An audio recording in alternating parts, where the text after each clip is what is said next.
Bismillahirrahmanirrahim. Assalamualaikum warahmatullahi wabarakatuh. Alhamdulillahirabbil alamin.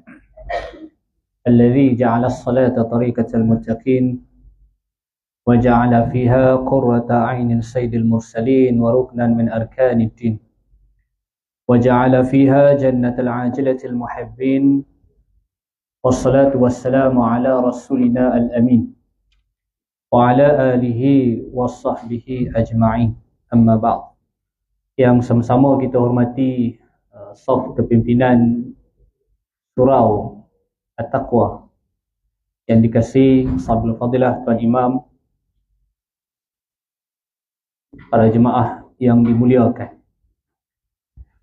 InsyaAllah kesemua kita lah di kalangan umatnya baginda Nabi Muhammad sallallahu alaihi wasallam yang Allah pertemukan kesemua kita sekali lagi pada malam ini pada tempat yang dimuliakan, yang didisbahkan sebagai min buyutillah, antara rumah Allah Ta'ala yang Allah berikan kepada kita, khususnya umat Nabi Muhammad sallallahu alaihi wasallam, untuk kita menunaikan satu ciri utama yang tidak ada pada umat Nabi yang lain. Apa dia?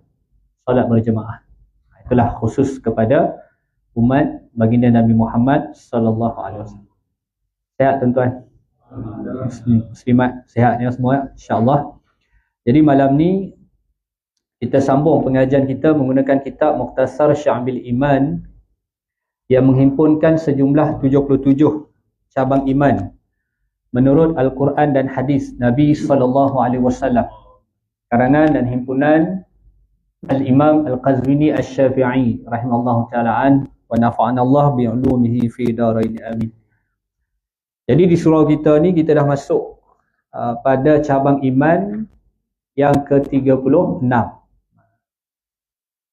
Sebelum ni kita dah sentuh satu tajuk yang berkaitan dengan tuntutan kewajipan melaksanakan dan menyerahkan amanah kepada ahlinya. Selesai insya-Allah. Jadi penghujung itu telah diperingatkan kepada kita akan balasan dan peringatan yang berat daripada Nabi SAW tentang mereka yang mengkhianati amanah. Maknanya amanah ni dalam banyak perkara lah. Sama ada al-amanatul lazimah yang diwajibkan ke atas kita pada perkara ibadah. Solat itu amanah, puasa itu amanah, zakat itu amanah, tuhur itu amanah, wajib kita tunaikan. Kemudian datang pula tingkatan amanah kepada makhluk manusia. Amanah harta, orang titipkan harta pada kita, itu amanah, kena pulangkan. Kalau kita ni ambil satu orang pekerja, kita bayar gaji dia, itu amanah tu. Begitulah contoh-contoh yang lain. Dan diperingatkan oleh Nabi SAW dalam sebuah hadis sahih Bukhari dan Muslim, kata Nabi SAW, adil amanata ila manit samanak. Tunaikanlah amanah kepada siapa yang telah memberikan amanah kepada kamu, wala tahun man khanaka. Jangan khianat orang yang telah mengkhianati kamu. Mana ada dua perintah kan? Yang pertama, tunaikan amanah, serahkan amanah kepada orang yang memberi. Itu insya-Allah mudah kita lakukan. Apa sajalah orang minta kita amanah, jaga harta ni, jangan khianat, jangan bagi orang, jangan ambil, jangan guna. Kita jaga amanah tu, insya-Allah boleh. Tapi ada satu lagi perintah, wala tahun man khanaka. Jangan kamu khianat orang yang khianat kamu. Itu payah. Kerana biasanya kita orang dah khianat ni, kita balas khianat lah. Itu kebiasaan manusia. Jadi itu perintah dan peringatan daripada Nabi. Begitu juga dalam sebuah hadis mencirikan seorang itu dikatakan munafik. Kiranya iza hadasa kazaba, iza wa'ada akhlafa, wa iza tumina khana. Bila dia bercakap bohong, bila dia berjanji dia mungkir janji dia, dan apabila dia beri amanah dia khianati amanah dia. Walaupun dia solat, walaupun dia puasa, walaupun zama'anhu nafs, dia Islam, Muslim, tetapi kalau dia bercakap bohong, kalau dia janji dia mungkir, kalau diberi amanah dia khianat amanahnya, kata Rasulullah, itu munafik. Jadi munafik yang bagaimana? Itulah yang disebutkan, ingat lagi, nifaq amali. Munafik pada perbuatan, kerana perbuatan berbohong adalah perbuatan orang-orang munafik, seperti mana yang berlaku pada zaman Rasulullah. Itu orang munafik, kerja dia bohong. Depan Nabi mengaku Islam, zahirnya Islam, tetapi batinnya menyembunyikan kekufuran. Bila perintah wajib jihad, dia tak pergi jihad. Bahkan dia dah rancang nak membohong Nabi SAW. Baik. Kemudian termasuk juga perkara amanah ni dibawa ke depan, iaitu amanah jiwa. Sebab itu pada muka surat 66, pengarang meletakkan cabang iman ke-36 ialah mengharamkan pembunuhan jiwa dan jenayah ke atasnya. Ia termasuk juga mencederakan jiwa, termasuk juga melukakan, mencederakan. Dan apatah lagi pada tingkatan membunuh jiwa. Maka sepakat para ulama, membunuh jiwa itu hukumnya haram. Mana boleh bunuh orang macam tu saja. Melainkan pada beberapa keadaan itu dibenarkan. Antaranya kalau kita lihat pembahagian kafir. Boleh dibunuh satu jiwa yang kafir itu sekiranya mereka dikategorikan sebagai harbi. Qital, memerangi mereka yang memerangi Islam, membunuh mereka yang membunuh orang Islam. Maka ini adalah satu yang dibenarkan oleh syarak. Ini jelas kita dah bincang dulu. Cumanya daripada kelompok harbi ini, dia boleh bertukar menjadi satu kelompok yang tidak boleh kita perangi. Asalnya harbi. Zaman Rasulullah itu yang musuh Nabi namanya musyrikin. Musyrikin lah menentang Nabi ni. Bertahun-tahun lamanya terlibat dalam peperangan, memusuhi Nabi, membunuh orang Islam. Tetapi apabila berlaku satu perjanjian, terikat satu perjanjian, seperti mana dalam sejarah mencatatkan Sulhul Hudaibiyah, perjanjian Hudaibiyah, mana orang Islam ni dan golongan musyrikin tidak boleh berperang, mana angkat senjata selama 10 tahun. Maka apabila diikat dengan perjanjian, maka mereka dikategorikan sebagai kafir mu'ahad. Kafir yang telah diberi janji oleh pemimpin Islam. Asalnya boleh diperangi, harbi, memerangi Islam, dan kemudian Islam memerangi mereka, berperang dengan mereka. Tetapi setelah terikat, termeterai satu perjanjian damai, maka ketika itu tak boleh kita bunuh lagi. Hukumnya tetap haram, walaupun asalnya mereka adalah golongan yang memerangi Islam. Begitu juga naik satu kategori, iaitu disebutkan sebagai kafir mu'amman atau musta'min, di mana mereka ni telah diberi janji aman. Contoh kita bagi apa dulu? Kalau dia perang, tiba-tiba dalam keadaan musuh tu sudah terkepung, lalu ditawarkan kepada pihak musuh untuk serah diri dalam keadaan aman, maka mereka setuju. Mereka telah diberikan jaminan keamanan oleh pemimpin ataupun tentera Islam. Maka ketika itu boleh tak kita bunuh mereka? Tak boleh. Hukumnya adalah haram. Jadi asalnya walaupun mereka ini adalah kafir yang memerangi Islam, kafir yang membunuh orang Islam, tetapi apabila mereka telah terikat perjanjian, mu'ahad, dan mereka adalah golongan yang diberi jaminan keamanan, maka tak boleh lagi bunuh orang mereka. Ini maksud kepada pembunuhan jiwa. Sama ada dia Islam atau tak Islam bergantung pada siapa mereka itu. Baik, kita baca dulu beberapa dalil ayat Al-Quran yang dihimpunkan dalam kitab kita ni, muka surat 66. Allah Subhanahu Wa Taala berfirman pada surah An-Nisa ayat 93. A'udzubillahi minasyaitonirrajim. Wa man yaqtul mu'minan muta'ammidan fajaza'uhu jahannamu khalidan fiha wa ghadiballahu alaihi. Sesiapa yang membunuh seorang mukmin dengan sengaja, siapa yang membunuh seorang mukmin dengan sengaja, maka balasannya ialah neraka Jahannam, kekal ia di dalamnya dan Allah murka kepadanya. Kemudian dikuatkan dalam firman Allah Ta'ala pada surah An-Nisa ayat 29 hingga 32.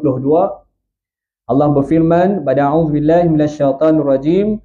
وَلَا تَقْتُلُوا أَنفُسَكُمْ إِنَّ اللَّهَ كَانَ بِكُمْ رَحِيمًا ومن يفعل ذلك عدوانا وظلما فسوف نصليه نارا وكان ذلك على الله يسيرا إن تجتنبوا كبائر ما تنهون عنه نكفر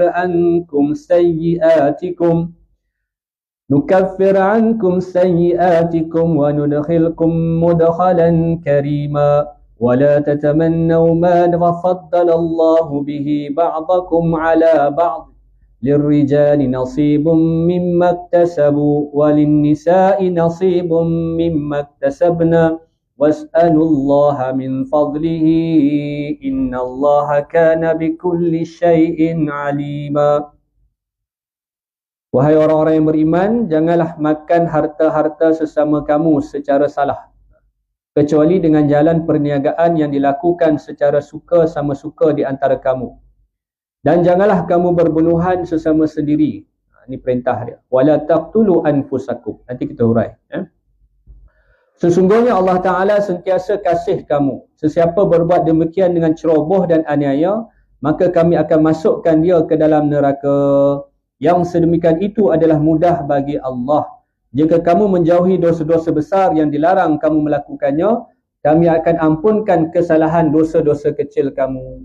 Dan kami akan masukkan kamu ke tempat yang mulia.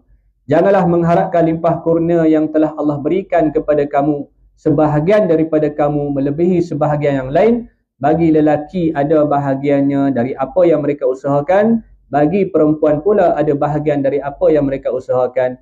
Dan pohonkanlah kepada Allah akan limpah kurnianya. Sesungguhnya Allah sentiasa mengetahui akan tiap-tiap sesuatu. Kedua ayat daripada surah An-Nisa, iaitu pada ayat 93 dan juga pada ayat 29-23 menjadi dalil kepada cabang iman, iaitu mengharamkan pembunuhan jiwa dan jenayah ke atasnya. Maka kalau kita lihat di sini perintah yang pertama Allah kata apa? Wa may yaqtul mu'minan muta'ammidan. Sesiapa yang membunuh seorang mukmin itu muta'ammidan. Muta'ammidan maknanya dengan sengaja.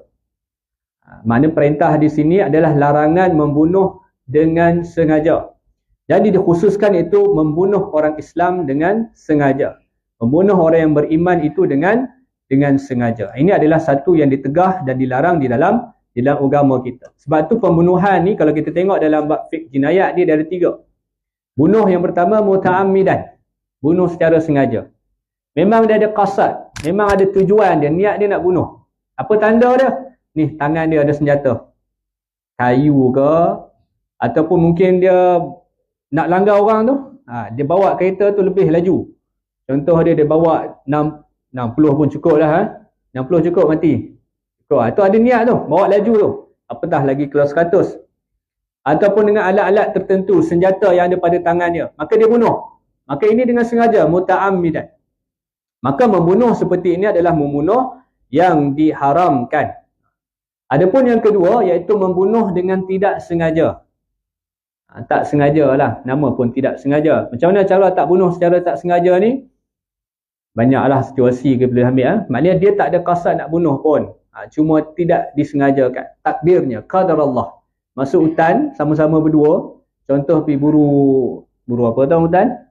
Ayam hutan ke, kalau di Sabah ke mana ke, biasalah kan, buru payau apa, rusa. Dia panggil payau, rusa. Jadi bawa kawan seorang, entah macam mana kawan tu agak pergi buang air kan. Masuk dalam luka tu, nampak benda gerak-gerak, tembak. Rupanya kawan dia tengah lepas hajat, mati kawan tu. Sengaja tak sengaja? Tak sengaja. Maka membunuh seperti ini, membunuh tanpa niat. Kalau ada undang-undang kita, dia sebutlah membunuh tanpa niat. Maknanya tidak disengajakan. Yang ketiga adalah membunuh menyerupai sengaja. Ini yang ketiga. Disebut dalam kitab fiqh berkaitan dengan iaitu dalam hukum qisas ataupun hudud lah, bawa bab hudud, iaitu apabila bunuh nafsun binafsi, bunuh jiwa dengan jiwa. Jadi pada yang pertama ni, orang yang membunuh secara sengaja maka dikenakan qisas, maka dikenakan hukuman bunuh. Adapun membunuh tidak sengaja itu hukumnya adalah dikenakan diat ataupun kifarat yang dikenakan. Itu bergantung pada pengadilan yang telah dihakimkan oleh hakim tentang jenayah yang dilakukan, sengaja atau tak sengaja. Yang ketiga adalah membunuh menyerupai sengaja. Dia tak ada qasad nak bunuh orang pun, tapi dia ada tujuan.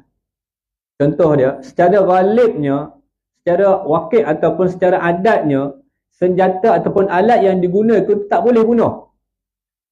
Dia bawa rotan, ambil contoh rotan kan. Contoh kita ambil waliyazubillah.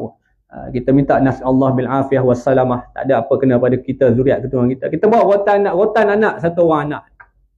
Memang kita geram kat lama dah geram kat dia ni. Memang niat kita nak rotan dia. Tapi takdirnya, qadarullah mati anak tu. Disebabkan rotan kita. Secara adatnya rotan tu bunuh tak? Tak membunuh. Setakat rotan saja. Tapi mati budak tu. Maka dia boleh masuk pada yang disebutkan, iaitu membunuh seperti sengaja. Membunuh seakan menyerupai sengaja. Maka itu antara contoh yang kita boleh sebutlah. Maka kalau sengaja tu dengan qasadnya, dengan senjatanya, secara sengaja dia nak bunuh. Kalau tak sengaja tu tanpa niat dia bunuh, dan kemudian menyerupai sengaja. Maka sesungguhnya membunuh orang beriman itu adalah merupakan satu perkara yang disepakati haram hukum dia. Sebab tu dalam sebuah hadis, jiwa orang yang beriman itu adalah lebih mulia di sisi Allah berbanding Kaabah. Jiwa orang yang beriman tu bagi sisi Allah Ta'ala ni, Allah ciptakan satu makhluk yang mereka ni beriman kepada Allah Ta'ala, itu adalah lebih mulia berbanding Kaabah. Dan meruntuhkan Kaabah itu adalah lebih ringan daripada membunuh satu jiwa orang Islam yang dibunuh. Maknanya tetap kedua-duanya hukumnya haram. Menentukan Kaabah tu perbuatannya haram, tapi tingkatan kebinasaan. Maknanya membunuh jiwa itu adalah sesuatu yang awal akan ditanya pada hari kiamat selepas solat. Perkara yang pertama yang ditanya Allah Ta'ala berkenaan dengan ibadah kita adalah solat kita. Ini jelas. Adapun perkara pertama yang ditanya tentang jenayah kita adalah bunuh. Mengambil darah orang lain pada jalan yang batil. Yang tidak dihalalkan kita bunuh. Ini panjang persoalan dia. Sebab tu dia termasuk min syu'abil iman. Cabang iman itu. Jadi kalau kita melihat bagaimana perintah daripada Allah Ta'ala itu, yang pertama adalah wa man yaqtul mu'minan muta'ammidan. Siapa yang bunuh orang beriman itu dengan sengaja, maknanya sengajalah, memang dengan niat dia nak bunuh, maka perbuatan itu adalah ditegah dan hukumnya adalah haram. Jadi hati-hati, perbuatan itu mesti jelas sama ada dia masuk pada perbuatan yang dibenarkan ataupun tidak dibenarkan dalam agama kita. Bahkan kalau kita melihat dalam hadis Nabi SAW, nak bunuh orang ni, darah seorang Muslim mukmin itu adalah haram untuk kita bunuh. Tidak halal untuk kita bunuh, melainkan pada tiga. Tiga ni boleh. Dalam sebuah hadis Nabi kata apa? La yahillu damrul muslim illa bi ahdas salas. Tidak halal darah seorang Muslim itu melainkan pada tiga. Maknanya tak halal bunuh seorang Muslim itu. Muslim siapa dia? Muslim ni orang yang mengakui, membenarkan dengan hatinya, iaitu tiada Tuhan yang disembah melainkan Allah dan Muhammad Rasulullah. Membenarkan dengan hati dan diikrarkan dengan lisannya, dan kemudian iaitu dibentuk ataupun dilakukan dengan perbuatannya. Maka ni orang Islam tak boleh bunuh. Melainkan tiga, kata Nabi SAW. Sebab tu orang yang dah mengucap kalimah syahadah ni jangan dibunuh. Pernah berlaku dalam kisah perang ketika mana seorang sahabat namanya Usamah bin Zaid, dia bunuh satu musuh, dia dalam keadaan musuh tu sudah pun mengucap syahadah la ilaha illallah, dan perkara itu telah diketahui oleh Nabi SAW. Nabi kata apa? Qataltahu ba'da ma qala la ilaha illallah. Apakah kau bunuh dia wahai Usamah setelah dia mengucapkan la ilaha illallah? Apa kata Usamah? Bahawa dia ni mengucap bersyahadah kerana dia takut dibunuh. Dia musuh asalnya harbi, tapi waktu nak dibunuh tu, sebelum dibunuh, pedang sudah pun berada di tekuknya, dia telah mengucap kalimah syahadah la ilaha illallah, tetapi dibunuh oleh sahabat nama dia Usamah bin Zaid. Dan perkara ini telah sampai khabarnya kepada Nabi SAW, dan Nabi marah. Ini dalam bab marah ni, Nabi pernah marah. Nabi pernah marah dalam berapa keadaan, dan marah Nabi itu benar sekali. Berkaitan dengan akidah ni perkara yang tak ada toleransi. Jadi Nabi kata kepada Usamah, dia kata aqataltahu ba'da ma qala la ilaha illallah. Apakah kau membunuhnya setelah dia mengucapkan la ilaha illallah? Kata Usamah, ya, kerana dia Kerana dia takut untuk dibunuh, lalu dia mengucap 2 kalimah syahadah. Sebab tu Nabi kata, afala syaqaqta an qalbi hatta ta'lam aqalaha am la. Apakah kau telah mengoyak ataupun membelah dadanya lalu kau mengetahui dia telah beriman ataupun tidak. Mana kita hukum pada zahir lah. Kalau dia dah mengucap kalimah syahadah tu, dia Islam lah. Jangan kita kata satu orang yang masuk Islam, alah dia Islam tu nak duit zakat lah tu. Dia Islam tu nak kahwin dengan orang Melayu Islam lah tu. Kita pula hukum dia. Kita tak boleh hukum pada perkara yang tersembunyi. Serah pada Allah Ta'ala. Kalau dia dah mengucap 2 kalimah syahadah tu, kita guide lah dia, pandulah dia. Jangan kita bersangka pada perkara yang kita tak tahu. Dan itulah yang telah berlaku kepada sahabat Nabi Usamah bin Zaid. Nabi kata, apakah kau telah membedah dadanya lalu kau mengetahui dia telah beriman ataupun tidak? Ini satu pengejaran yang besar kepada sahabat Nabi SAW. Jadi 3 golongan yang tidak boleh dibunuh dan tidak halal darahnya. Siapa dia? Yang pertamanya kata Rasulullah, as-saybuz zani. As-saybu ni maknanya dari segi bahasa tidak perawan. Seorang yang tidak perawan melakukan zina. Maknanya seorang yang muhsanah, yang telah berkahwin, yang telah melakukan persetubuhan yang halal. Maknanya ada pasangan, seorang lelaki yang telah berkahwin dan perempuan yang telah berkahwin, tetapi malang dia buat zina pula. Tujuan kahwin tu selesai dah. Untuk menjadi wijak, menjadi perisai kepada jenayah zina tu, maksiat zina. Tapi nak buat macam mana? Dia buat juga zina tu. Jadi orang yang macam ni, dia termasuk yang dihalalkan darahnya, iaitu dengan hukuman rajam. Hukuman rajam. Ini berlaku tak dalam sirah Nabi SAW? Berlaku. Walaupun dalam Quran tidak menyebut perkara ini, tapi dikuatkan di dalam hadis Nabi SAW.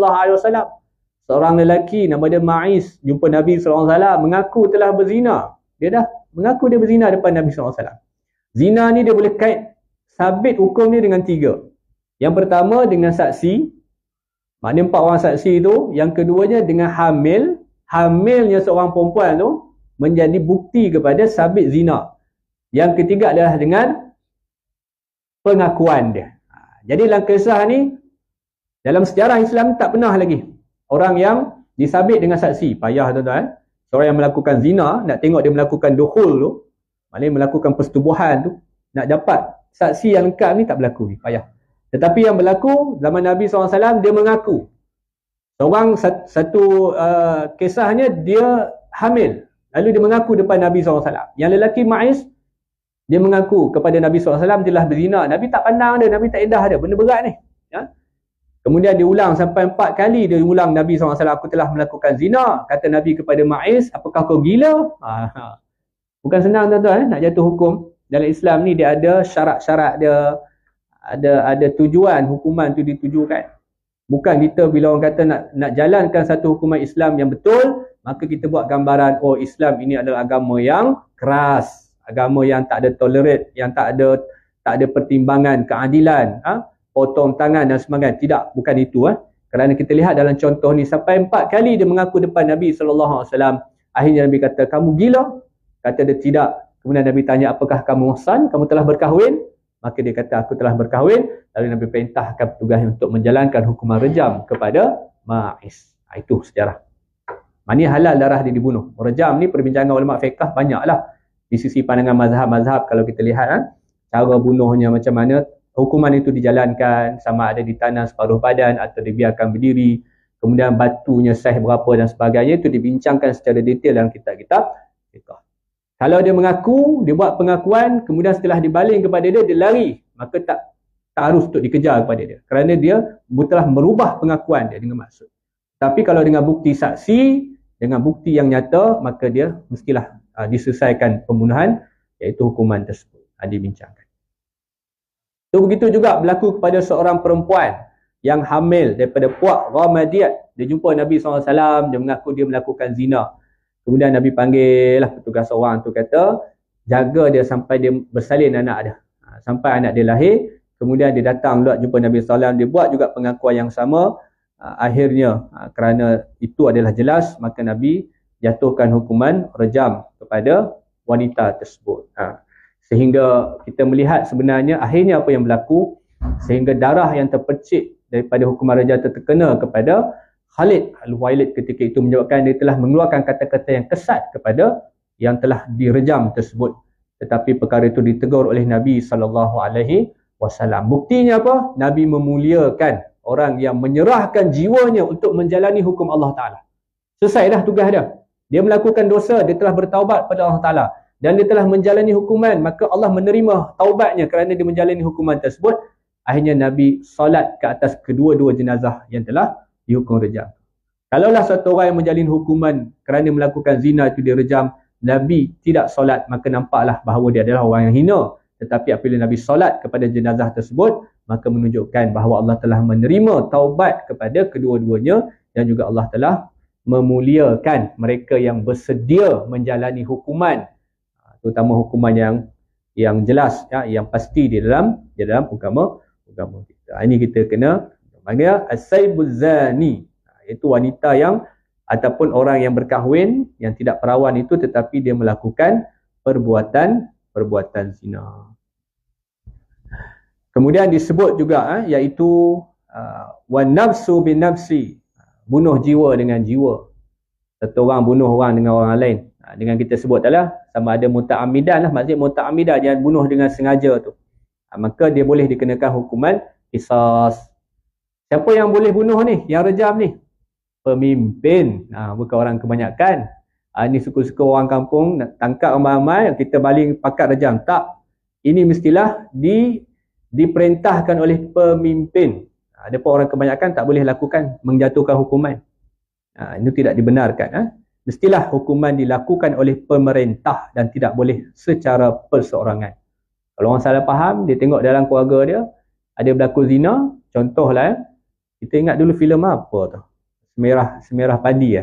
Tapi taklah menepati sangat cerita tu. Cuma nak ceritanya, dia bawalah pengadilan. Begitulah maksud dia. Ni kalau keluarga sendiri selesaikan, tiba-tiba matilah kawan tu. Selesai dah, kami dah jalankan hukuman kat dia sebab dia zina. Tak boleh. Mesti pemerintah. Hukuman mesti dilakukan oleh pemerintah. Tak boleh bunuh dengan jiwa. Yang ketiganya, watarikul dinihi al-mufarikul jamaah. Maksudnya orang yang murtad, yang keluar daripada Islam. Itu boleh dibunuh. Itu pun ada beberapa kaedah. Mesti tanya dia dulu. Apa maksud? Sama ada riddah dia itu adalah dengan perkataan. Dia boleh berlaku dengan perkataan dan juga perbuatan. Kalau satu orang, waliyazubillah, dia pergi sembah satu patung, maka secara perbuatan dia murtad. Lalu ditanya kepada dia, apakah perbuatan itu dengan fahamnya, dengan sengajanya, dengan pengetahuan dia. Ketika itulah hakim akan menjatuhkan hukuman. Begitu juga perkataan. Perkataan ni banyak. Tergelincir akidah seseorang itu banyak dengan perkataan waliyazubillah min dzalik. Dia menolak hukum Allah Ta'ala yang terkandung dalam Quran dengan faham, dengan sengaja dia. Maka itu adalah sepakat para ulama menghalalkan sesuatu yang diharamkan dalam Quran. Contoh dia adalah haram dan dia terkeluar daripada Islam. Tak boleh main-main. Kita biar jelas perkara tersebut. Sebab tu kalau kita lihat, itulah yang berlaku kepada mereka yang telah menjalani hukuman. Yang pertama adalah orang yang berzina, yang telah berkahwin, membunuh jiwa dengan jiwa, dan juga yang terkeluar daripada agama Islam. Apa balasan kepada mereka itu? Balasan kepada mereka itu digambarkan, iaitu balasan yang buruk oleh Allah Ta'ala. Fajaza'uhu jahannamu khalidan fiha wa ghadiballahu alaihi. Apa balasannya? Itulah balasan jahannam, neraka jahannam. Tempat azab lah neraka jahannam. Tempat azab. Atas dunia ni kalau kita lihat tempat azab ni tak jumpa lagi lah. Sejarah ada cerita lah tempat-tempat azab zaman perang dulu kan, macam mana orang diazab. Tapi kalau kita tengok contoh kita pergi hospital kan, saya pernah lah lawat orang sakit kan. Bila kita lalu contoh HKL kan, dia ada satu ward tu memang yang kritikal. Bukan nak cerita kena azab kena dosa, tak. Cuma nak cerita azab mereka menanggung sakit tu, dengan keadaan kakinya, kepalanya yang dah sampai hilang tempurung kepala tu kan, kepala dia dan sebagainya tu, kita nampak azab. Adapun dalam neraka jahanam ni khalidan, selama-lama dalam tu keadaan dia. Setiap kali dibakar, luruh daging-dagingnya, kulit-kulitnya, Kemudian kata Allah, kami tukarkan dengan daging-daging dan kulit yang baru. Untuk apa semua tu? Untuk mereka merasakan pedihnya azab daripada Allah Ta'ala. Maknanya tempat azab yang berterusan neraka Jahannam. Selesai dah bakar tu, dihidupkan balik. Digantikan dengan daging yang baru, dengan kulit yang baru. Supaya apa? Supaya dapat merasakan pedihnya azab Allah Ta'ala. Waliyadzubillah min zalik. Itu balasan kepada orang yang melakukan dosa, iaitu dosa yang membunuh. Begitu juga disebutkan. Pada ayat ini perlu dimurni juga pemahaman dia. Apakah mereka yang membunuh itu maka kekal di dalam neraka Jahannam? Maka kalau kekal dalam neraka Jahannam ni hanya orang kafir sahaja. Jadi apakah mereka yang membunuh itu adalah orang yang kafir? Maka kita lihat yang pertama syaratnya. Kalau dia membunuh sama ada muta'ammidan, ataupun yang tadi dia melakukan zina, kemudian dia mengaku dan bertaubat, syaratnya dia bertaubat kepada Allah Ta'ala, maka dia tidak lagi akan khalidan fiha, tak akan selama-lamanya. Dia akan kena azab tetapi akan dikeluarkan, tidak selama-lamanya. Yang pertama syaratnya taubat. Dalam hadis menceritakan seorang lelaki yang telah membunuh sehingga 100 orang. Lalu dia bertaubat kepada Allah Ta'ala dan dalam perjalanan pulang, dia telah meninggal dunia.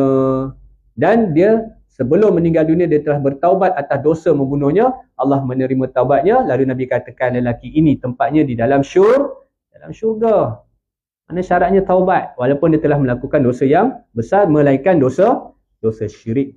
Dosa syirik itu adalah dosa yang tidak terampun. Itulah antara. Maka yang keduanya adalah kalaulah dia membunuh itu dengan faham dia tidak menghalalkan perbuatan tersebut.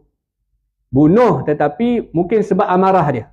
Dia bunuh satu orang tu sebab dikuasai nafsu dia. Kerana syahwat dia. Lalu dia marah, lalu dia bunuh orang. Tetapi pada masa sama dia tidak menghalalkan perbuatan tersebut. Maka dia tidak termasuklah golongan yang dikatakan diberikan azab yang kekal dalam neraka Jahannam. Maknanya dia tetap tidak mengingkari. Tapi sebaliknya, kalau dia menghalalkan perbuatan bunuh, dia tahu hukum bunuh itu satu jiwa mukmin dengan mukmin hukumnya haram, tapi pada masa sama dia bersetuju dengan dia mengingkari perbuatan tersebut. Maknanya dia kata bohong. Dia kata tak betul benda ni, kita boleh bunuh. Maknanya perbuatan itu menyebabkan kufur lah seorang itu. Dan itu termasuk daripada golongan yang dikatakan iaitu yang dicampakkan ke dalam neraka itu khalidan fiha, selama-lamanya. Baik. Itu disebutkan pada ayat yang pertama. Kemudian pada ayat yang kedua yang kita bacakan tadi, cuma kalau kita baca ayat ni tadi dia mula wala taqtulu anfusakum innallaha kana bikum rahima. Tapi kalau kita lihat terjemahannya, wahai orang beriman, janganlah makan harta-harta sesama kamu dengan jalan batil. Mana ada lagi ayat yang sebelum tu menerangkan tentang larangan makan harta secara batil. Tetapi perintahnya di sini iaitu wala taqtulu anfusakum innallaha kana bikum rahima. Wahai orang yang beriman, janganlah makan harta-harta sesama kamu dengan jalan salah. Maknanya ini perintah jangan makan salah, kemudian jangan membunuh antara sesama sendiri. Sesungguhnya Allah itu sentiasa kasihkan kamu. Maka kita lihat pada ayat ini keseluruhannya. Yang pertamanya adalah larangan membunuh jiwa dengan jiwa, kerana Allah itu maha kasih, Allah itu maha pengasih. Dan juga kalau kita lihat di sini disebutkan pada ayat yang seterusnya, jika kamu menjauhi dosa-dosa besar yang dilarang kamu melakukannya, kami akan ampunkan kesalahan-kesalahan dosa kecil kamu dan kami akan masukkan kamu ke dalam tempat. Maknanya di sini dosa-dosa kecil ini boleh diampunkan oleh Allah Ta'ala seperti mana kita sebut dulu dengan amal-amal soleh kita. Dosa-dosa kecil kita gugur dengan wuduk kita, dengan tuhur kita. Dosa kecil kita itu gugur. Antaranya kalau kita diberikan kefarat, ujian yang Allah berikan kepada kita, kesakitan, maka gugur dosa kita. Wuduk kita menggugurkan dosa kita. Bersalaman seorang Muslim dengan Muslim sehingga berpisah, mereka itu gugur dosa mereka. Melainkan pada dosa besar sahaja Allah tak ampunkan dengan cara begitu. Dosa besar ni caranya adalah dengan jalan taubat sahaja. Itu masuk kepada ayat yang disebutkan pada surah An-Nisa ayat 29 hingga ayat 32. Wallahualam. Baik, dua ayat saja dalam kitab kita dan kemudian dikuatkan di dalam hadis Nabi SAW. Hadis Abdullah bin Mas'ud radhiyallahu anhu dalam As-Sahihain. As-Sahihain maknanya apa? Dua kitab sahih, Sahih Bukhari dan Sahih Muslim. Apa kata Rasulullah sallallahu alaihi wasallam? Qitalul muslim kufrun wasibabuhu fusuqun. Membunuh orang muslim itu adalah kufur. Membunuh orang muslim adalah kufur, dan mengejinya adalah perbuatan fasik. Apa maksud kepada hadis ni? Cuba tengok pada nota kaki kat bawah tu. Kufur yang dimaksudkan di sini adalah kufur nikmat. Kufur yang dimaksudkan pada hadis ini, membunuh orang muslim adalah kufur. Maka kufur yang dimaksudkan di sini adalah kufur nikmat, bukan kufur akidahnya, bukan terkeluar daripada Islamnya. Ini kerana apa? Kerana Ahlus Sunnah wal Jamaah bersepakat bahawa seorang mukmin tidak menjadi kafir kerana dosa membunuh dan maksiat-maksiat yang lain. Satu orang mukmin yang melakukan kesalahan, dosa-dosa besar sekalipun atau maksiat yang lain, dia tidak menjadi kafir dengan perbuatan tersebut. Ini sepakat para ulama dalam pegangan kita Ahlus Sunnah wal Jamaah, melainkan dosa syirik. Melainkan dosa syirik saja. Dan juga menghalalkan perkara yang haram yang jelas dan sebagainya.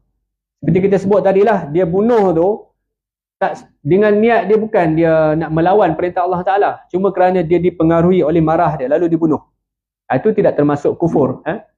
Yang dimaksudkan di sini adalah kufur nikmat. Nikmat kerana Islam dengan Islam itu adalah persaudaraan, bersaudara. Maka apakah nikmat yang paling besar adalah melainkan nikmat persaudaraan itu. Maka siapa yang membunuh satu jiwa dengan jiwa yang lain, maka dia telah kufur akan nikmat tersebut. Ini maksud kepada hadis Nabi SAW. Sebab itu Allah sebut juga dalam satu perintah Allah Ta'ala, wa in ta'ifatani minal mu'minin iqtatalu faslihu bainahuma. Kalau dua orang muslim, dua mukmin itu berbunuhan, maka berperang. Maknanya tulu di sini bukan saja berbunuh, juga maksudnya berperang, maka hendaklah faslihu, damaikan bainahuma, ke antara keduanya. Maka tak suruh jatuh hukum. Sebab tu kalau kita lihat dalam sejarah Islam pun berlaku juga peperangan antara Islam dengan Islam, kan? Zaman pemerintahan Sayyidina Ali radhiyallahu anhu tu berlaku dua perang besar. Satu perang apa? Perang Jamal. Satu lagi perang Siffin. Perang Jamal, tentera yang diketuai oleh Sayyidina Ali berperang dengan siapa? Isteri Nabi SAW, Sayyidatina Aisyah radhiyallahu anha. Dunia akhirat isteri Nabi SAW. Sayyidina Ali siapa? Dua orang mukmin yang berperang dalam perang Jamal. Qadarullah, itu ketentuan Allah Ta'ala. Dan Aisyah itu disokong oleh Zubair dan juga Talhah. Dua orang sahabat yang dijamin syurga oleh Allah SWT. Adakah mereka ni adalah kufur yang dimaksudkan hadis? Tidak. Kerana itu termasuk yang dimakatakan, iaitu pertama, perintah supaya mendamaikan di antara mereka. Dan itu bukan kufur akidah, tetapi adalah kufur nikmat. Begitu juga pada perang yang di antara Sayyidina Ali, tenteranya, berperang dengan Muawiyah, itu juga sahabat. Maka apakah itu menjadi bukti bahawa kufurnya seorang? Tidak. Maka tujuan ataupun disebutkan sini adalah mereka itu adalah kufur dengan nikmat yang telah diberikan, itu nikmat persaudaraan. Nikmat persaudaraan. Wasibabuhul fusuq. Apa maksud wasibabuhul fusuq? Dan penggunaan lafaz kufur dalam hadis sebagai mubalaghah, iaitu berlebihan dalam memberi ancaman, maknanya tegaskan perkara tersebut. Dan manakala maksud perbuatan fasik adalah keluar daripada kebenaran dan meninggalkan suruhan Allah Subhanahu wa Ta'ala. Ini maksud kepada hadis yang pertama. Baik. Kemudian disebut pada hadis yang kedua, hadis sahih Bukhari. Kata Nabi SAW, awwalu ma yuqda bainan nas yaumal qiyamati fid dima. Urusan terawal yang sedang dihakimi sesama manusia pada hari kiamat ialah berkaitan dengan darah. Bunuh nafsu bin nafsi, darah. Perkara pertama hari akhirat nanti, kata Rasulullah, yang terawal yang akan dihakimi adalah pada berkaitan dengan pembunuhan, qital. Ini dalam bab jenayah lah. Sebab itu dalam perkara ibadah di hari akhirat, perkara pertama yang akan ditanya adalah berkenaan dengan solat. Solat itu adalah keutamaan. Yang keduanya adalah berkaitan dengan jenayah pembunuhan. Ini maksud. Sikit lagi kita habis hadis ni. Jadi ini yang menjumpakan dalil juga kepada cabang iman ke-36, iaitu mengharamkan pembunuhan jiwa dan jenayah ke atasnya. Begitu juga dikuatkan di dalam hadis Nabi yang lain, la yazalul muslim fi fushati min dinihi ma lam yusibu daman haraman. Seorang Muslim masih berada dalam agamanya selagi tidak menumpahkan darah yang haram. Itu juga dengan syarah yang hampir sama, iaitu seorang yang bunuh sama ada dia tidak memaksudkan dan menafikan hukum Allah Ta'ala kerana mungkin dipengaruhi oleh marahnya, kerana luar kawalannya maka dia bunuh, maka dia tidaklah termasuk golongan yang dikatakan kufur, tetapi dia termasuk pada kelompok iaitu kufur akan nikmat persaudaraan sesama Islam. Sebab tu nak bunuh jiwa satu orang, jiwa muslim yang lain sangat bernilai di sisi Allah Subhanahu wa Ta'ala. Wallahu a'lam. Jadi itu antara yang boleh kita sebutkan sedikit sebanyak pada malam ini. Jadi mengharamkan pembunuhan jiwa dan jenayah ke atasnya merupakan min syu'abil iman, yang merupakan satu daripada cabang-cabang iman. Dan insya-Allah akan ke depan kita masuk pada cabang iman ke-37. Mengharamkan dosa kemaluan dan kewajipan memelihara maruah. Dosa kemaluan. Kemaluan ni maknanya zina antaranya. Perbuatan zina ni Allah larang, la taqrabuz zina. Bukan saja buat zina tu, jangan hampiri zina. Zina ni dia mula daripada apa? Sebut dalam syair Arab kata apa? Nazarah kan. Fa nazaratun, daripada tengok-tengok. Lepas tengok fabtisamun, senyum. Lepas senyum fassalamun, bagi salam. Kalau orang kita kata boleh berkenalan ke, salam perkenalan, salam ta'aruf. Lepas salam fakala, mula bercakap. Kemudian fawaid, kemudian ikat janji. Faliqa, kemudian jumpa. Tu rangkaian kepada zina tu. Daripada mata tu dia turunlah, mulalah tanya khabar dulu, mulalah bercakap. Lepas tu ikat janji, maknanya jumpalah. Orang kita kata sekarang dating lah. Lepas tu barulah dia akan jumpa dan akhirnya bawa kepada kebinasaan zina. InsyaAllah itu kita akan huraikan pada kuliah kita yang ke depan, iaitu pada cabang iman yang ke-37. Mengharamkan dosa kemaluan dan kewajipan memelihara maruah. Wallahu a'lam. InsyaAllah tuan-tuan ya. Jadi pasti banyak kekurangan juga dalam penyampaian. Saya mohon maaf. Aku liqauli hadza, astaghfirullahalazim. Assalamualaikum warahmatullahi wabarakatuh. Subhanallah.